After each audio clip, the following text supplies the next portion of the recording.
that's interesting because I had my sermon and stuff on that lectern, and if somebody doesn't give it back, we're all going to go home a little earlier.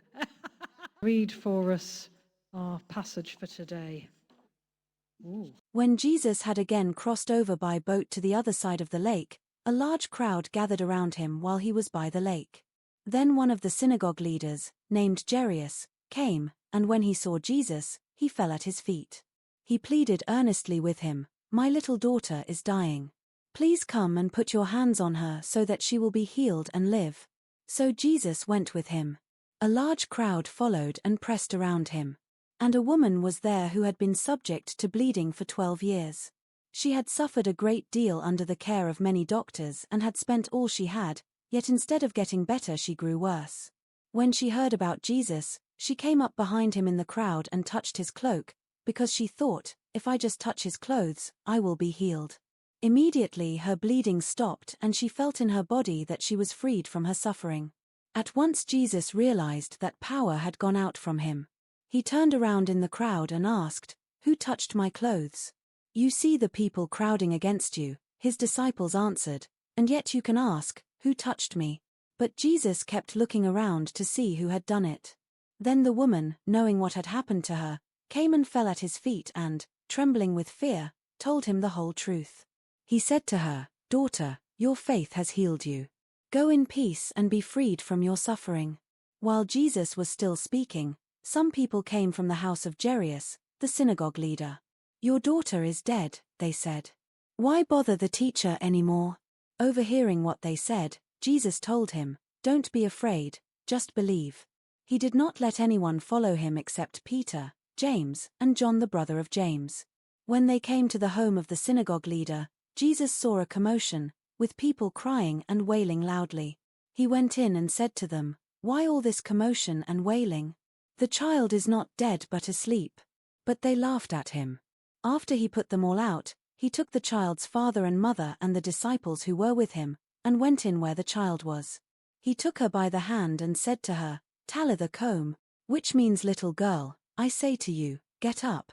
Immediately the girl stood up and began to walk around. She was 12 years old. At this they were completely astonished. He gave strict orders not to let anyone know about this, and told them to give her something to eat. Thank you so much. Well, good news, the sermon's all there.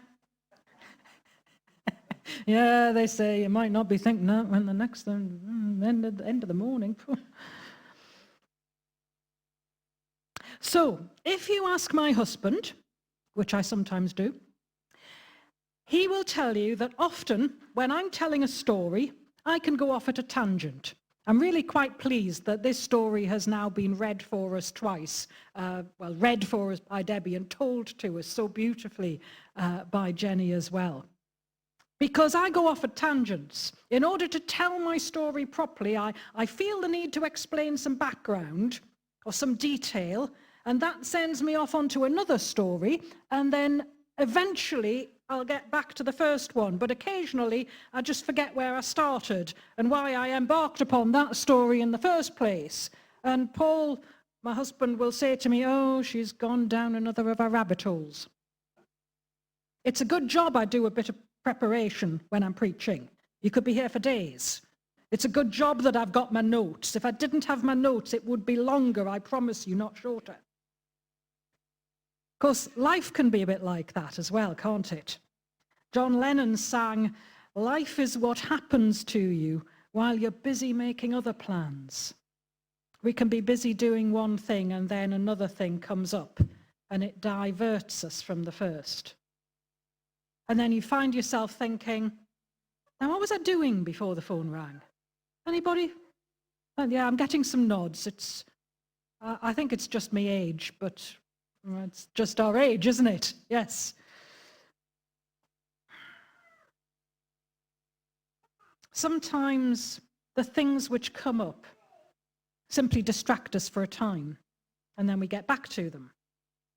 Sometimes the things which come up completely change our priorities, or they have huge consequences. It seems that that's a bit like what seems to happen here. to Jesus. We get a sort of sandwich, a sort of story of Jairus and his daughter sandwich, with the healing of the woman as the filling in the middle.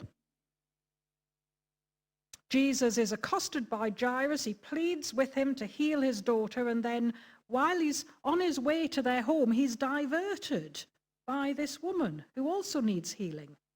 By the time he gets back on his way to see Jairus' daughter, the situation has changed. She has died. What we thought was going to be a healing has become raising someone from the dead.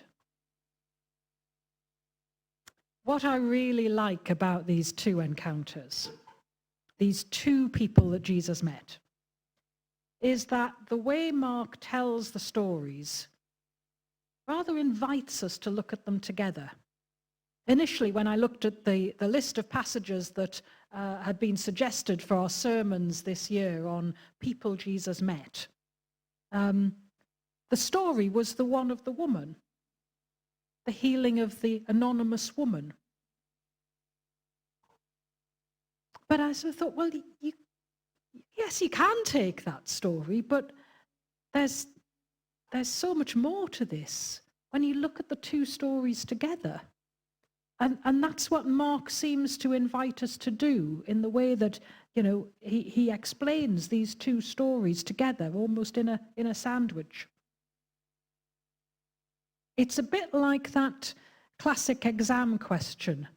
Has anyone got young people facing exams? The essay question that begins, compare and contrast. Yeah? So let's compare and contrast Jairus and this anonymous woman. Now, at one level, as we've already heard opened up, these people could not be more different.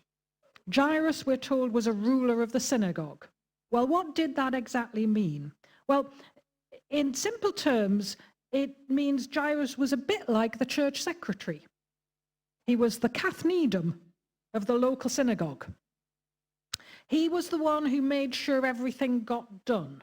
He was responsible for all of the practical arrangements. He didn't do everything himself, but he had to make sure it happened. He was responsible. It was a position of responsibility, and it carried great honor and respect. And that seems to stand, doesn't it, in great contrast to this woman. Yet again, we have an account of a woman without ever getting to know her name. She's been hemorrhaging for 12 years. Mark is casually dismissive of the medical profession of the time. Verse 26, she had suffered a great deal under the care of many doctors and had spent all she had, yet instead of getting better, she got worse. That tells us on the one hand that she'd started off from a position of having some money in the first place. But she'd spent it all, and to no avail. She had nothing left. I imagine that she was constantly tired, constantly feeling unwell, weary, fatigued.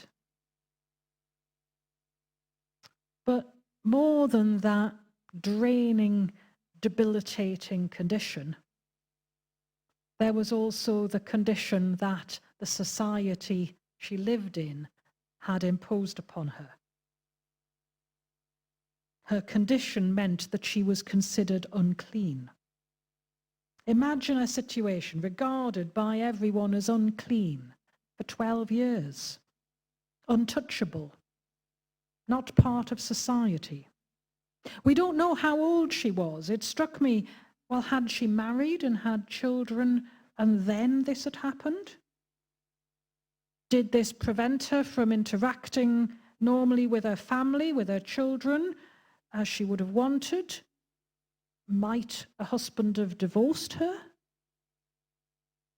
Or has this condition prevented her from marrying in the first place? It's made her undesirable as a prospective bride, unable to be a mother? We don't know.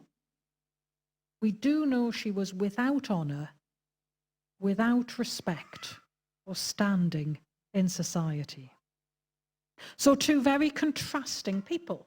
But then as Mark tells us their stories, there are, I think, lots of similarities between them too. First of all, most obviously, they were both in great need.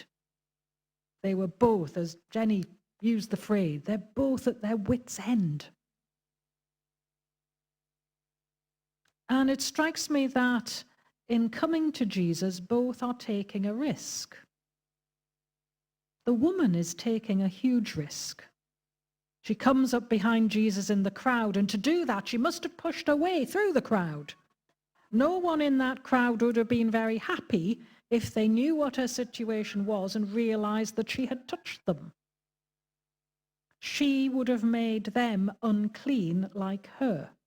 That was how it worked. The uncleanness spread. The contagion spread. She is trying to be invisible. She's afraid of being recognized. She's taking a risk. But she is desperate. And she really believes that Jesus is the one who can help her. Jairus is also taking a risk. Jesus has been teaching and healing for a little while now, and he's causing a stir. The Pharisees and the teachers of the law are not happy bunnies.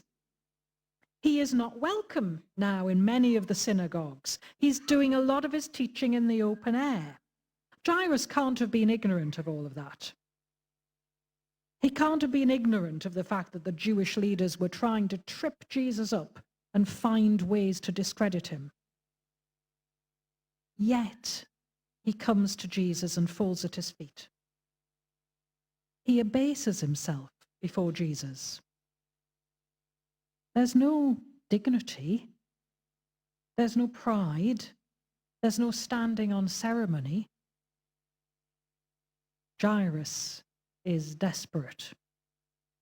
And he really believes that Jesus is the one who can help him. So what are we desperate for today?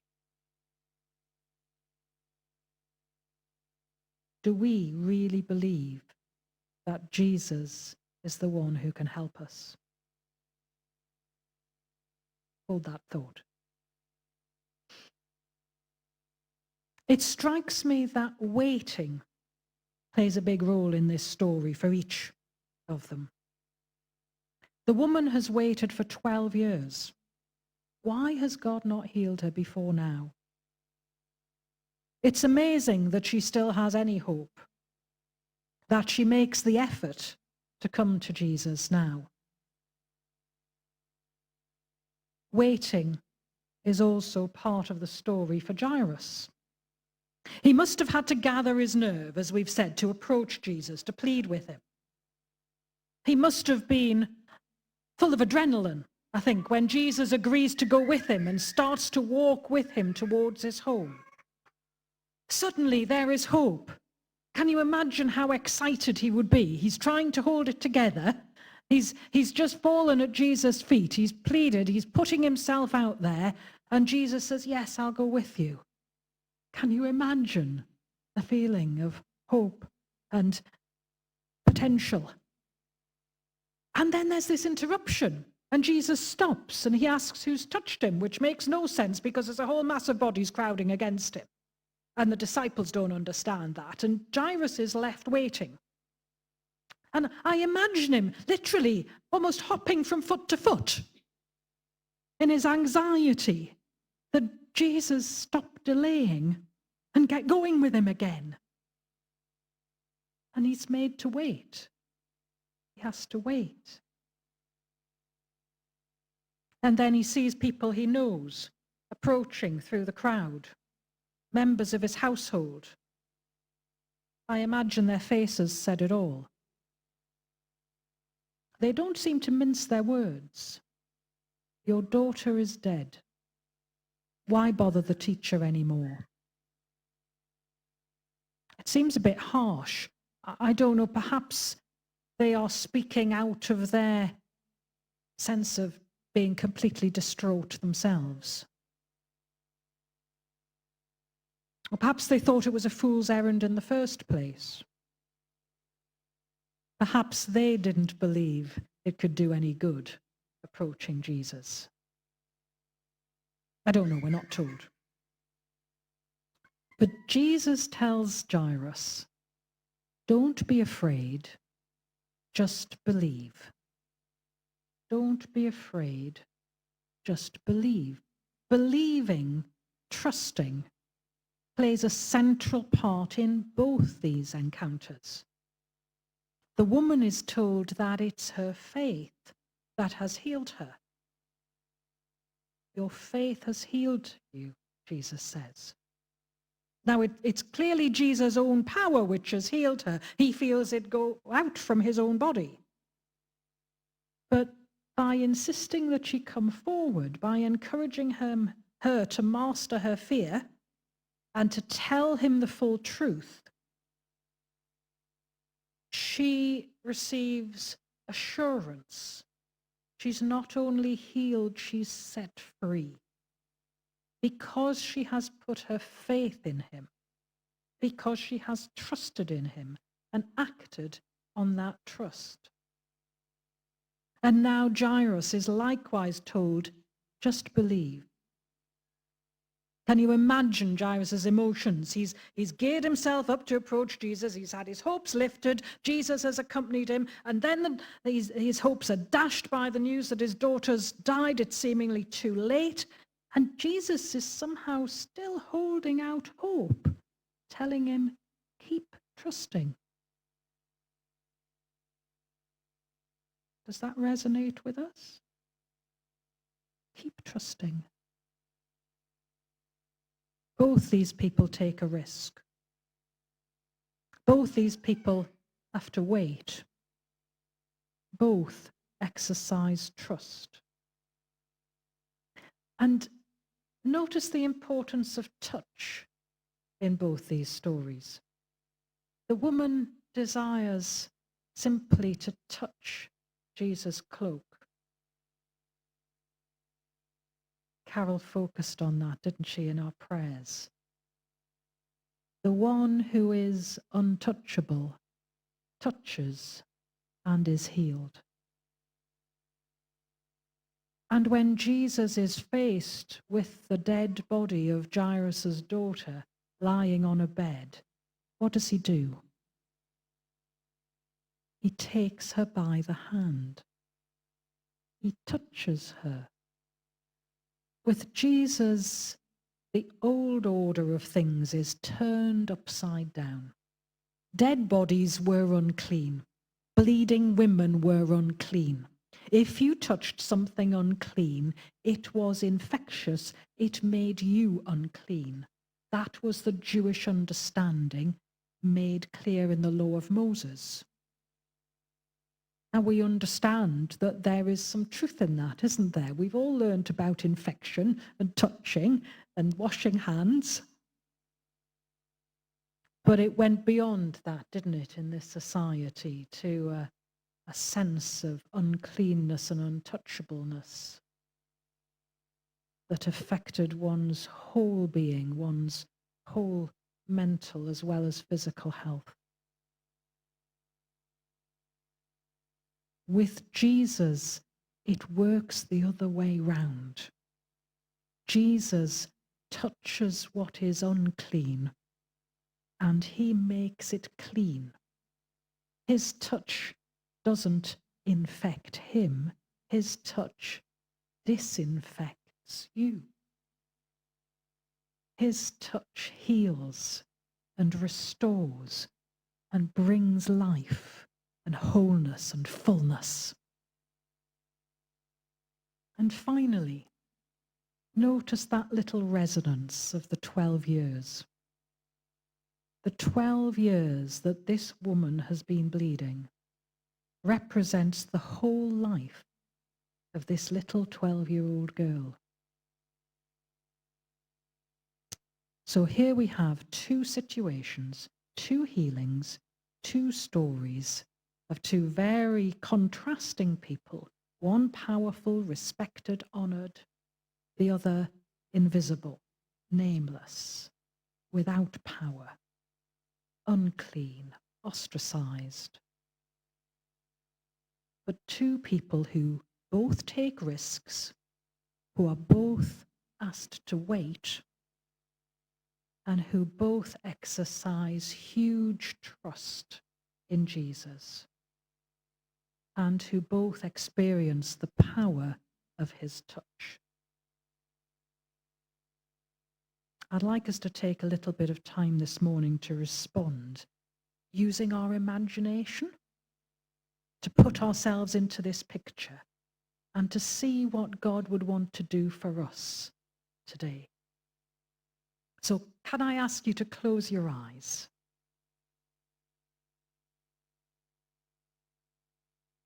And just imagine yourself in that scene. You are outside. You're by the Sea of Galilee.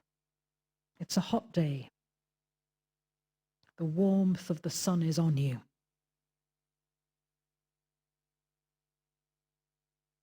There are lots of people around. There's lots of noise, lots of smells. People jostling, shouting, calling to one another. A commotion. But you are focused on one thing, which is getting close to Jesus.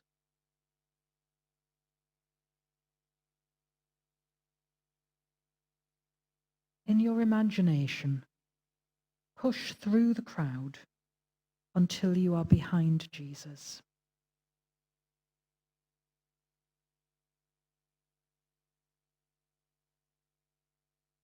What is the risk for you in coming to Jesus? Is there a risk involved?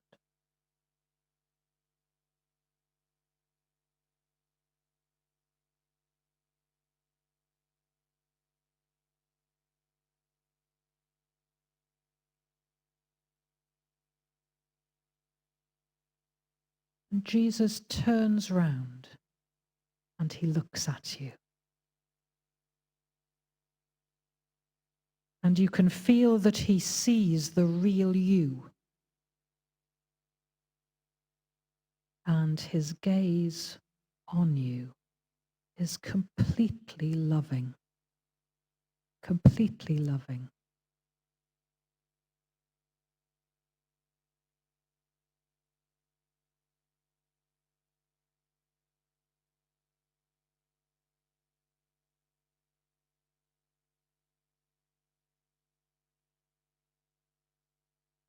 What do you want Jesus to do for you?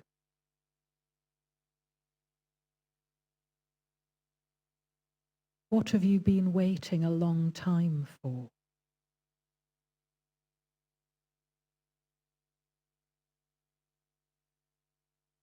What do you want to ask God for that seems impossible? Is there something that feels as though it's been left too long? That seems too difficult? Or too embarrassing? Jesus asks you to tell him the whole truth.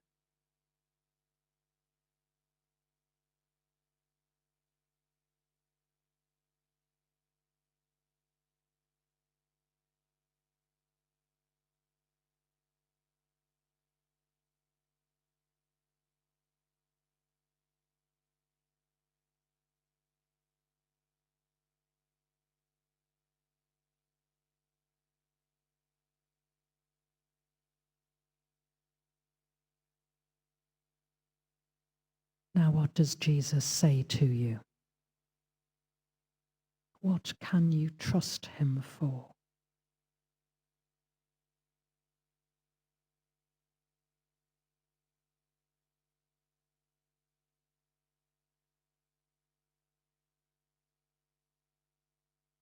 Now feel his touch.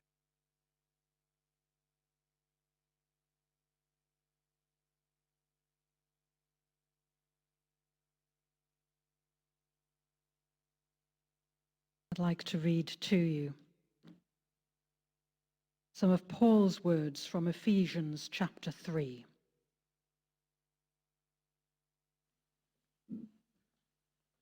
For this reason, I kneel before the Father, from whom every family in heaven and on earth derives its name.